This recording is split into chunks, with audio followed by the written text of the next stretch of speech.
Hello friends, welcome back to our channel. మాయలాడి నవల వింటున్నాము.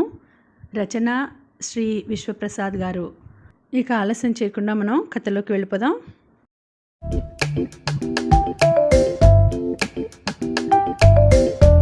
మిస్టర్ రామ్, నా హృదయం మీకు అంకితం చేశాను. మెదడును రాణికి అర్పించాను. ఆమె చేసే పనులు ఎలాగున్నా ఆమె మనసు మంచిది. అందుకే ఆమెను నేను నిరాకరించలేకపోతున్నాను. ఆమె వ్యక్తిగత జీవితం, ధ్యేయాలు, ఆదర్శాలు నాకు తెలుసు. మీ లక్ష్యాలు, ఆశయాలు కూడా నాకు తెలుసు. మీ ఇద్దరినీ అర్థం చేసుకున్నాను. అందుకే ఎవరిని నిరాకరించలేకపోతున్నాను. I am helpless mister Ram.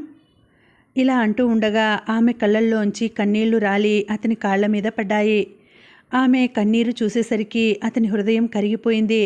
Kiran అంటూ ఆమెను కౌగిలించుకున్నాడు. రాత్రి 2 గంటలకు ఉన్నట్లుండి మేల్కొన్నాడు రాంబాబు. పక్కకు తిరిగి కిరణ్ అన్నాడు. కానీ కిరణ్మయి మంచం మీద లేదు.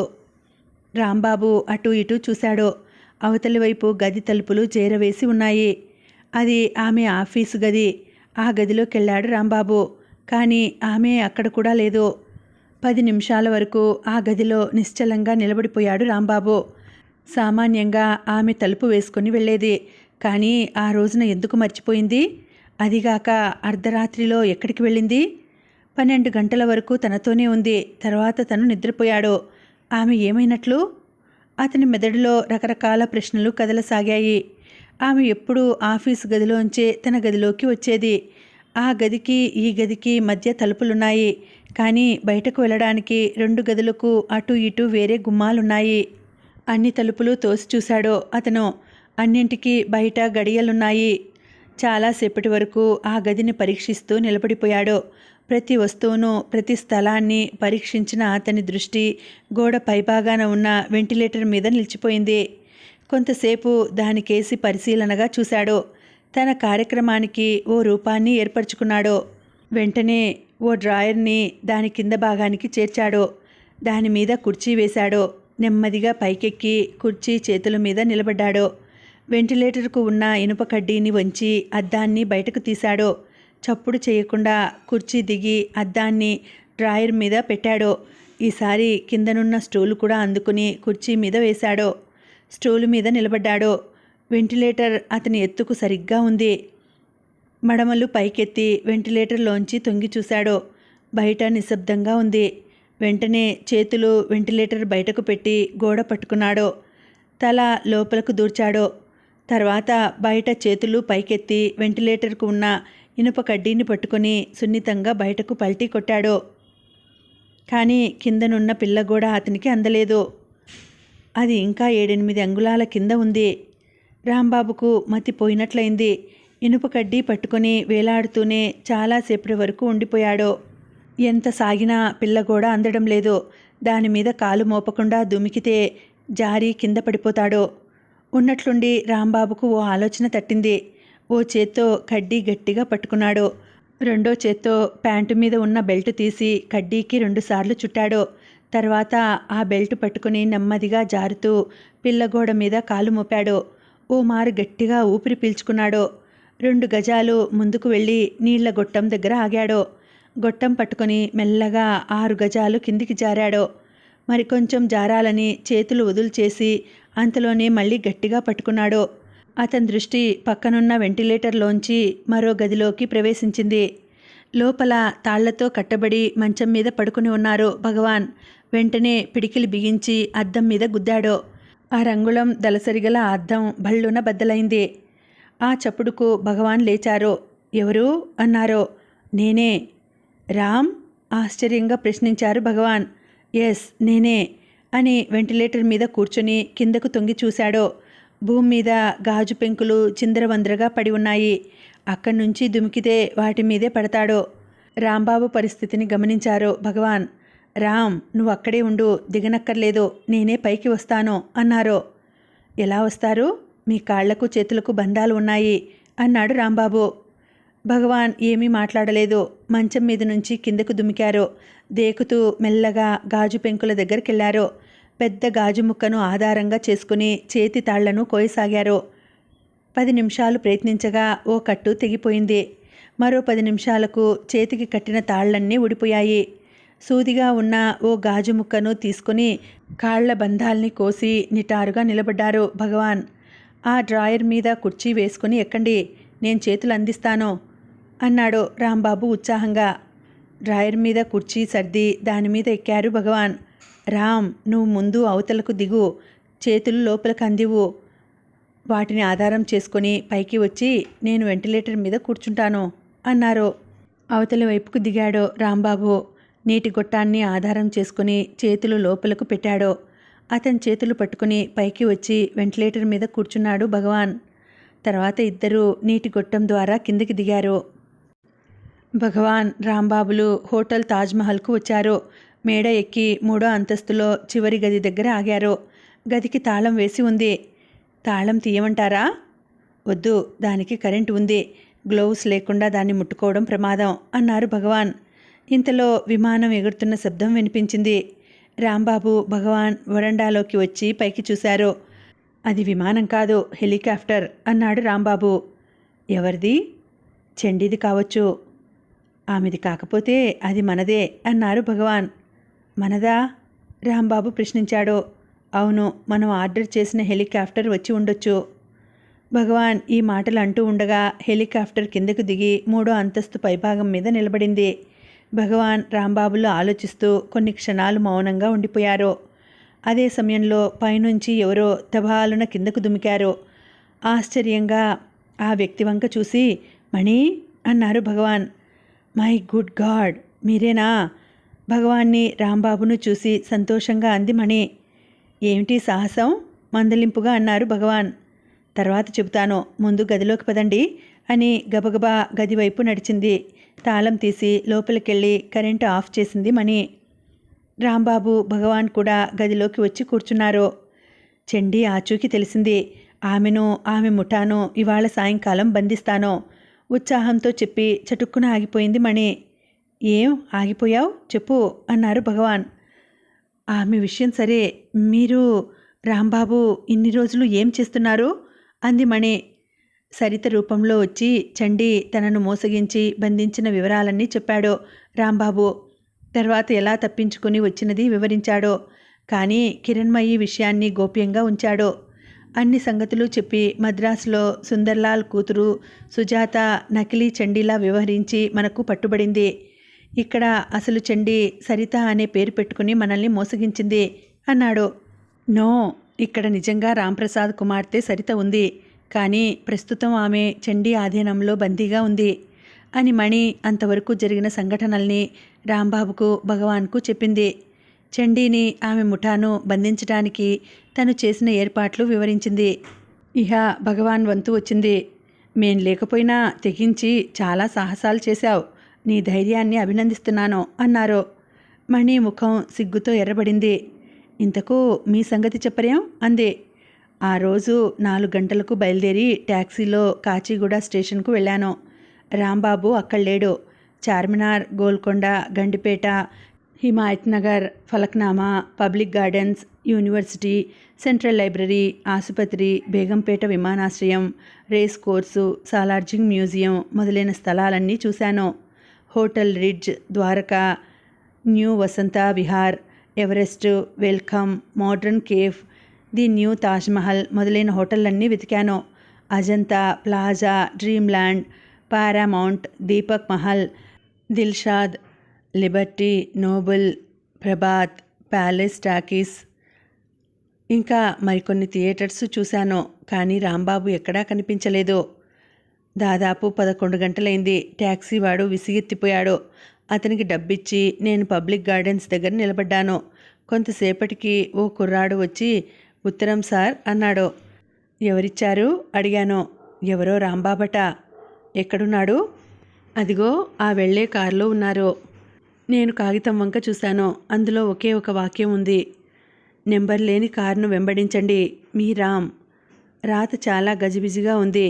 తొందరలో అలా రాశాడనుకున్నాను. ఆ కుర్రాడు చూపించిన కారు వంక చూశాను. దానికి నెంబర్ లేదు. అది నాకు 50 గజాల ముందు ఉంది. అప్పుడే డ్రైవరు ఇంజన్ స్టార్ట్ చేసి నెమ్మదిగా పోనిస్తున్నాడు. దానికి ముందు మరో కారు ఉంది. వెంటనే గేటు వైపు పరిగెత్తాను. అక్కడ ఓ మోటార్ సైకిల్ ఉంది. అది ఎవరిదని అడిగి వాళ్ళ అనుమతి తీసుకోవడానికి కూడా అవకాశం లేదు. మోటార్ సైకిల్ ఎక్కి బయలుదేరాను. నన్ను చూసి ముందు కారులోని వాళ్ళు కంగారు పడి కారు వేగాన్ని హెచ్చించారు. ముందు 2 కార్లు, వెనుక నా మోటార్ సైకిల్ పూర్తి వేగంతో పరిగెత్తుతున్నాయి. కొంత దూరం వెళ్ళేసరికి వెనుక కారు ఓ సందులోకి తప్పుకుంది. కానీ నాకు ఆ కారుతో పనిలేదు. అంతవరకు రాంబాబును వెతికాను. అతను కనిపించలేదు. ఆ కుర్రాడు చెప్పిన మాటల్ని బట్టి అతను ఆ కారులో ఉంటాడని అనుకోవచ్చు. కానీ అప్పట్లో నాకు అతన్ని కలుసుకోవాలనిపించలేదు. ముందు వెళ్తున్న కారునే వెంబడించాలనుకున్నాను. బేగం బజార్లో ఒక పెద్ద భవనం ముందు ఆగింది ఆ కారు. నేను కొద్ది దూరంలో మోటార్ సైకిల్ ఆపి నిలబడ్డాను. ఆ కారులోంచి 2 వ్యక్తులు దిగారు. మరో వ్యక్తిని దింపారు. అతను కుష్ఠరోగిలా ఉన్నాడు. అయినా అతన్ని మోసుకుని భవనంలోకి వెళ్ళారు. ఆ కుష్ఠరోగి ఓసారి అరవడానికి ప్రయత్నిస్తే నోరు నొక్కేశారు. నాకు అనుమానం కలిగింది. మోటార్ సైకిల్ అక్కడే విడిచిపెట్టి గబగబా భవనంలోకి పరిగెత్తాను. అప్పటికే వాళ్ళు 3వ గది తలుపులు తీసి లోపలికెళ్లారు. నేను రివాల్వర్ తీసి బెదిరించాను. వాళ్ళు కంగారు పడ్డారు. ఆ కుష్ఠరోగి నిస్సహాయ స్థితిలో నా వంక దీనంగా చూశాడు. అతని కాళ్ళు చేతులు కట్టేసి ఉన్నాయి. నేను కట్లు విప్పుదామని లోపలికెళ్ళాను. అతని దగ్గరికెళ్ళేసరికి ఏదో కిర్రమంది. నేను వెనక్కి తిరగబోయాను. అంతలోనే నేను నిలబడిన స్థలం భూమిలోకి దించుకుపోయింది. తర్వాత నాకు స్పృహ తప్పింది. తిరిగి నాకు స్పృహ వచ్చేసరికి కాళ్ళు చేతులు కట్టబడి ఉన్నాయి. చండీ పన్నిన వ్యూహంలో చిక్కుకొని నేను ఆమె ఖైదీనయ్యానని తెలుసుకున్నాను. భగవాన్ చెప్పడం పూర్తి చేశాక, ఆమె మిమ్మల్ని బాధించలేదా అడిగింది మణి. లేదు, శత్రువుల్ని కూడా గౌరవించడం ఆమెకు తెలుసు. ఎంతో మర్యాదగా ఆప్యాయంగా నాకు కావలసినవన్నీ సమకూర్చేది. అయితే తాళ్ళు విప్పడానికి మాత్రం ఒప్పుకోలేదు. నన్నా విధంగా బంధించడంలో కేవలం ఆమె స్వార్థమే కాకుండా నా క్షేమం కూడా ఉందని చెప్పేది. ఏది ఏమైనా కొన్నాళ్ళు ఆమె ఖైదీనయ్యాను. చండీ దృష్టి నీ మీద పడలేదా మణిని ప్రశ్నించాడు రాంబాబు. ఎందుకు పడలేదు? నన్ను కార్నర్ చేయాలని ఎంతో ప్రయత్నించింది. అతి కష్టం మీద తప్పించుకున్నాను అంది మణి. హెలికాప్టర్ ఎలా ఉంది అడిగారు భగవాన్. Very nice. మీరు కొంచెం రిలాక్స్ అయితే ఓ ట్రిప్ వేయవచ్చు అంది మణి. రాత్రి 9 గంటలైంది. ప్యాంటు కోటు వేసుకుంది. బూట్స్ తొడుక్కొని టోపీ పెట్టుకుంది. కోటు జేబులో రివాల్వర్ వేసుకొని అద్దం ముందు నిలబడింది చండీరాణి. ఇంతలో చిట్టి వచ్చి, దీదీ తాతయ్య ఇంకా రాలేదే అన్నాడు. వస్తారు, నువ్వు వెళ్ళి పడుకో, వచ్చిన తర్వాత లేపుతాను. నాకు నిద్ర రావటం లేదు. సరే ఉండు అని నెక్టై సవరించుకుంది ఆమె. తర్వాత చిట్టిని ఎత్తుకొని కింద హాల్లోకి వెళ్ళింది. అక్కడ సభ్యులంతా సమావేశమై ఉన్నారు. ఆమెను చూడగానే అంతా లేచి నిలబడ్డారు. చిట్టిని అజీజ్ అనే ఒక అనుచరుడికి అప్పగించి స్టేజ్ మీద ఏర్పాటు చేసిన తన కుర్చీ దగ్గరికి వెళ్ళి నిలబడింది ఆమె. చండీరాణి హిప్ హిప్ హురే అన్న నినాదాలతో హాలు ప్రతిధ్వనించింది. మృదు హాసంతో ఓ మారు హాలంతా పరీక్షించింది రాణి. కూర్చోండి అంది. అంతా కూర్చున్నాక, నా ప్రియమైన సభ్యులారా, మీ సహాయంతో కొన్ని విజయాలు సాధించాము, కొంత డబ్బు కూడా సాధించాము. ఈ రాత్రి కొన్ని దోపిడీలు చేస్తానని కమిషనర్ గారికి తెలిపాను. ఆయన ఈ విషయాన్ని పెద్ద పెద్ద ధనికులతో చెప్పి జాగ్రత్తగా ఉండమని హెచ్చరించాడు. 10 మంది కోటీశ్వరులు మణిని సహాయం కోరారు. ఆమె అందరకు ధైర్యం చెప్పి వాళ్ళ ఆస్తుల్ని కాపాడే భారం తన మీద వేసుకుంది. వాళ్ళ దగ్గరున్న విలువైన వస్తువుల్ని, డబ్బును ఓ ఇనప్పెట్టెలో పెట్టి గిరిధరమూర్తి ఇంటి వెనుక తోటలో దాచింది. ఆ ఆస్తులకు సంబంధించిన వాళ్ళంతా ఆ ఇనప్పెట్టె దగ్గరే ఉన్నారు. దాదాపు 50 మంది కానిస్టేబుల్స్ మఫ్తీలో ఆ చుట్టుపక్కల కాపలా కాస్తున్నారు. మణి కూడా అక్కడే ఉంది. మొత్తం అక్కడ 200 మంది ఉన్నట్లు ఇప్పుడే నాకు తెలిసింది. మనం వేరే ఇళ్లలో దోపిడీలు చేయడం కంటే ఆ ఇనప్పెట్టె దోచుకోవడం మంచిది. దానిలో 2 కోట్ల రూపాయల విలువగల ఆస్తి ఉందని నాకు రూఢీగా తెలిసింది. పైగా దాన్ని దోచుకోవడం వలన మన శక్తి సామర్థ్యాలు ప్రజలకు బాగా అర్థమవుతాయి. కనుక ఈ దోపిడీని మనం ఛాలెంజ్గా తీసుకోవాలి. మరొక విషయం, ఈరోజు సర్దార్ భీమరాజు గారు వస్తారు. బొంబాయి శాఖ వారు ఆయన విడుదలకు కావలసిన ఏర్పాట్లన్నీ చేశారు. ఆయన వచ్చే వరకు మిస్టర్ అజీజ్ ఇక్కడే ఉంటాడు. మనమంతా గిరిధరమూర్తి ఇంటికి వెళదాం, లేవండి అంది రాణి. అంతా లేచి నిలబడ్డారు. ఒక్కొక్కరే బయటకు వెళ్ళనారంభించారు. అజీజ్ దగ్గరికెళ్ళి మీరిక్కడే ఉండండి అంది ఆమె. అలాగే అని అజీజ్ సమాధానమిచ్చాడు. నువ్వు ఇక్కడే ఉండు చిట్టి. ఊహూ, నేను నీతో వస్తాను దీదీ. తాతయ్యను బంధించిన ఆ మణి ఎలా ఉంటుందో చూస్తాను అన్నాడు చిట్టి. తనలో తాను నవ్వుకుని తర్వాత చూపిస్తాను అంది ఆమె. రాణి ముఠా వాళ్ళు రకరకాల వేషాలు వేసుకున్నారు. కొందరు కానిస్టేబుల్స్లా తయారయ్యారు. మరికొందరు మార్వాడీలకు మళ్ళీ డ్రెస్ చేసుకున్నారు. ఇంకొందరు ఆఫీసర్ల వలె కోటు, ప్యాంటు, బూటు, హ్యాటు ధరించారు.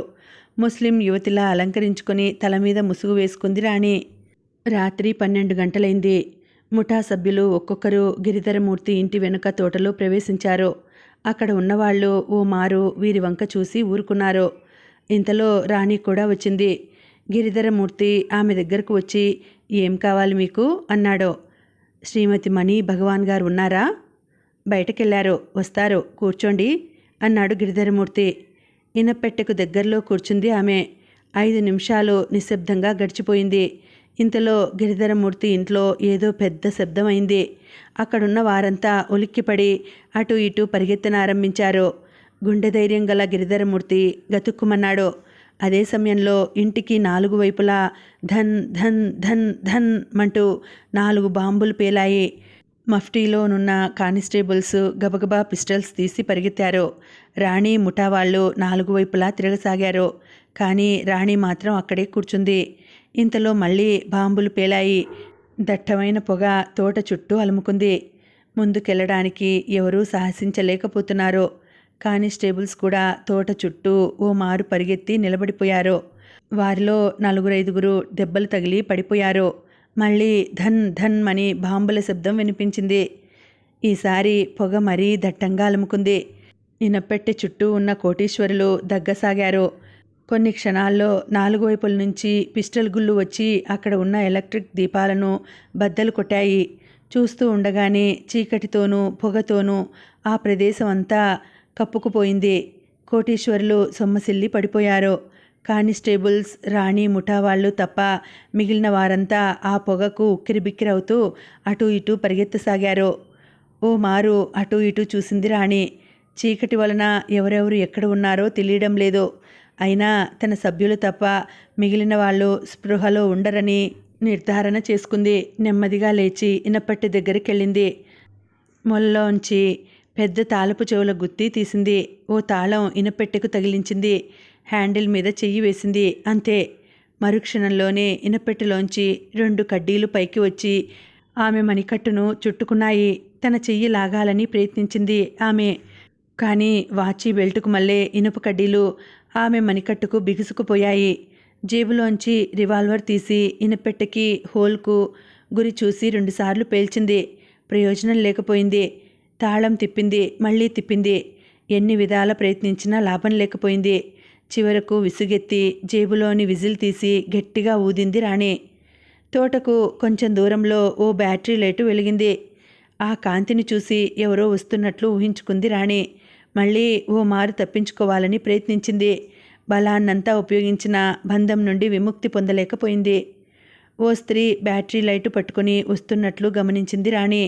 ఆమె మణి కావచ్చునని వెంటనే నిర్ధారణ చేసుకుంది. మణి గబగబా రాణి దగ్గరకు వచ్చింది.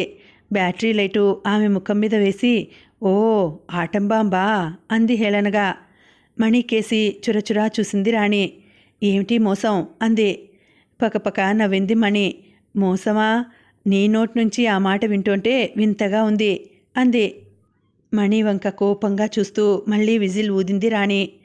నీ విజిల్ విని నీ ముఠా వాళ్ళు వస్తారని, నిన్ను రక్షిస్తారని భ్రమపడుతున్నావు. నీ అనుచరులంతా పట్టుబడ్డారు. నువ్వు కూడా ఈ బంధనంలోంచి తప్పించుకోలేవు. మణి ఇంకా ఏదో చెబుతూ ఉండగా నువ్వు చాలా కృతజ్ఞురాలివి అంది రాణి కోపంగా. మణి ముఖం ఎర్రబడింది. చండి, నోరు జారకు. కృతజ్ఞత అన్న మాట మాకు తెలీదు అంది. మా ముఠా వాళ్ళు మిమ్మల్ని చంపడానికి పగబట్టి తిరిగారు. భగవాన్ గారిని రాంబాబును నా భవనంలో నిన్నటి వరకు సురక్షితంగా ఉంచాను. నా ఆశ్రయం వలన వారిద్దరూ బతికి బయటపడ్డారు. నీ భర్తను తమ్ముణ్ణి రక్షించిన నాకు నువ్వు ఏ సహాయం చేసినా సరిపోదు. మణి చిన్నగా నవ్వి, చండి, సింహానికి అడవిలోని క్రూర మృగాలన్నీ భయపడతాయి, గౌరవిస్తాయి, పూజిస్తాయి. భగవాన్ గారు సింహం లాంటి మనిషి చండి అంది. మాట్లాడలేదు రాణి. మీ ముఠా వాళ్ళు మా ముగ్గురిని చంపాలనుకున్నారు. నువ్వు భగవాన్ గారిని రాంబాబును రక్షించానంటున్నావు. బాగానే ఉంది. కానీ నేను బయటే ఉన్నానుగా. మీ ముఠా వాళ్ళు 3 సార్లు ప్రయత్నించి కూడా నన్ను చంపలేకపోయారే. ఇహ భగవాన్ గారిని రాంబాబును ఎలా చంపగలరు? సాధ్యం కాని పని. చండి, నువ్వు కల్లో కూడా భగవాన్ గారి మరణాన్ని చూడలేవు. మణి ముఖం వంక చూసింది రాణి. ఆమె ఆత్మస్థైర్యానికి ఆశ్చర్యపోయింది. అదే సమయంలో ఓ పిస్టల్ గుండు వచ్చి బ్యాటరీ లైటుకు తగిలింది. లైటు ఆరిపోయింది. అంతా చీకటైపోయింది. వెంటనే రివాల్వర్ తీసి పిస్టల్ గుండు వచ్చిన వైపు గురి చూసి కాల్చింది మణి. దాని వెలుతురులో 2 వ్యక్తులు పరిగెత్తుకు రావడం గమనించింది. వాళ్ళని చూడగానే ఆమె ఆశ్చర్యానికి హద్దు లేకపోయింది. ఇద్దరిలో ఒక వ్యక్తి అజీజ్, రెండో వ్యక్తి భీమరాజు. రివాల్వర్ మళ్ళీ కాల్చాలనుకుంది మణి. కానీ అందులోని గుళ్ళు అయిపోయాయి. జేబులోంచి తీసి నింపటానికి కూడా అవకాశం లేదు. వెంటనే రాణి చేతిలోని రివాల్వర్ లాక్కుంది. దానిలోని గుళ్ళు కూడా అయిపోయినట్లు తెలుసుకుంది. జేబులోంచి చిన్న విజిల్ తీసింది. ఇంతలో బుస్మంటూ ఏదో గాలి ఆమె ముక్కును ఢీకొంది. వెంటనే కుప్పలా కూలిపోయింది మణి. భీమరాజు పరిగెత్తుకుంటూ వచ్చి అక్కడ ఆగాడు. రాణి బంధింపబడి ఉండడం చూసి కంగారు పడ్డాడు. బలాన్ని ఉపయోగించి ఇనపెట్టె ఎత్తాలని చూశాడు. కానీ కుదరలేదు. అజీజ్ కూడా సహాయం చేసినప్పటికీ దాన్ని ఎత్తడం సాధ్యం కాలేదు. వెంటనే సంచిలోంచి సుత్తి, సేనాం తీసి హ్యాండిల్ బద్దలు చేయడానికి ప్రయత్నించనారంభించాడు. దాదాపు 15 నిమిషాల వరకు ఏకధాటిగా కొట్టాడు. హ్యాండిల్ తెగి ఇనపెట్టె నుంచి వేరైపోయింది. కానీ ఇనుప కడ్డీలు రాణి చేతిని మాత్రం విడిచిపెట్టలేదు. బిగువైన బంగారు గాజులకు మళ్ళే అలాగే ఉండిపోయాయి. వాటి విషయం తర్వాత చూద్దాం, ముందు బయటకు పదా అన్నాడు భీమరాజు. బయట ఎవరూ లేరా? రాణి ప్రశ్నించింది. భగవాన్, రాంబాబులు కాక ఓ 100 మంది ఉన్నారు. ఇంతవరకు వాళ్ళు లోపలికి రాలేదేం? ప్రహారీకి అవతల యువతల గ్యాస్ కిరణాల్ని విడిచిపెట్టాను. వాటిని దాటి వాళ్ళు లోపలకు రాలేకపోతున్నారు అని రాణి చెయ్యి పట్టుకున్నాడు భీమరాజు. తోటకు కుడివైపుననున్న గోడ దగ్గరకెళ్ళాడు. ముందు తను గోడెక్కి చూశాడు. అవతలి వైపున ఇన్స్పెక్టర్ సత్యాగ్రహి 10 మంది కానిస్టేబుల్స్తో నిలబడి ఉన్నాడు. వెంటనే జేబులోంచి చిన్న గొట్టం తీశాడు భీమరాజు. దాన్ని నోట్లో పెట్టుకుని గబగబా 4 సార్లు ఊదాడు. అది బుస్ బుస్ అంటూ కొద్ది కొద్దిగా గాలిని విడిచింది. ఆ గాలిలోని మత్తు ఇన్స్పెక్టర్ సత్యాగ్రహి బృందాన్ని భూమి మీద పడేసింది. రండి అన్నాడు భీమరాజు. రాణి, అజీజ్లు గోడ ఎక్కారు. ఇద్దరూ అవతలి వైపు దిగి చీకట్లో మాయమైపోయారు. ఉదయం 8 గంటలైంది. కింగ్ కోటిలోనున్న రాంప్రసాద్ విశాల భవనంలో సమావేశం ఏర్పాటైంది. రాంప్రసాద్, ముకుందం, సరిత, శివారెడ్డి, హీరాచంద్, గోపాల్ సేఠ్, గిరిధరమూర్తి ఇంకా మరికొంతమంది ధనికులు కుర్చీల్లో కూర్చున్నారు. వారికెదురుగా రాంబాబు, మణి, భగవాన్, పోలీస్ కమిషనర్ చక్రపాణి కూర్చున్నారు. కొంతమంది సిఐడి ఇన్స్పెక్టర్లు, సత్యాగ్రహి, కానిస్టేబుల్స్ కూడా వారి వెనక ఉన్నారు. అస్థిపంజరం, ఆటంబాంబు అనే పేర్లతో చండీరాణి చేసిన పనుల గురించి, వాటిని ఎదుర్కోవడానికి తాము చేసిన ఏర్పాట్ల గురించి శ్రీమతి మణి భగవాన్ గారు చెబుతారు అన్నాడు సత్యాగ్రహి. కుర్చీలోంచి లేచింది మణి. మహాశైలారా, ఈ కేసు మొదటి నుంచి విచిత్రంగానే నడిచింది. సరిత మాకు ఫోన్ చేసింది. కానీ సుందర్లాల్ కుమార్తె 2వ చండీరాణిలా తయారై మమ్మల్ని మోసగించింది. ఆమెను మేము బంధించాము. ఆమె మమ్మల్ని మళ్ళీ మోసగించడానికి ప్రయత్నిస్తున్నదేమోనని మొదట్లో అభిప్రాయపడ్డాను. మేమంతా హైదరాబాదు వచ్చాం. రాంబాబు సరిత కోసం స్టేషన్కు వెళ్ళాడు. ఆమె చండీ వలలో చిక్కుకున్నట్లు తెలుసుకున్నాడు. అప్పటినుంచి ఆమెను వెదకడంలో మునిగిపోయాడు.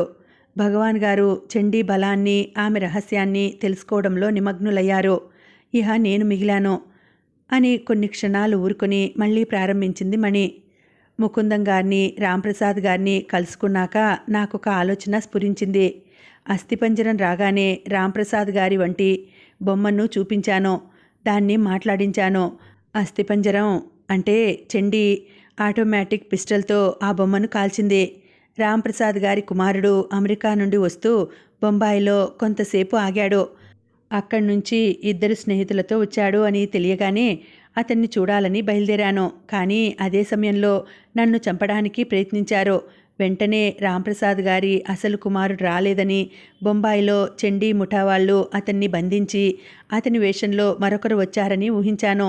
ఇక్కడ రాంప్రసాద్ గారు చనిపోయారని తెలిసినప్పటికీ చూడ్డానికి రాలేదు నకిలీ సురేంద్ర.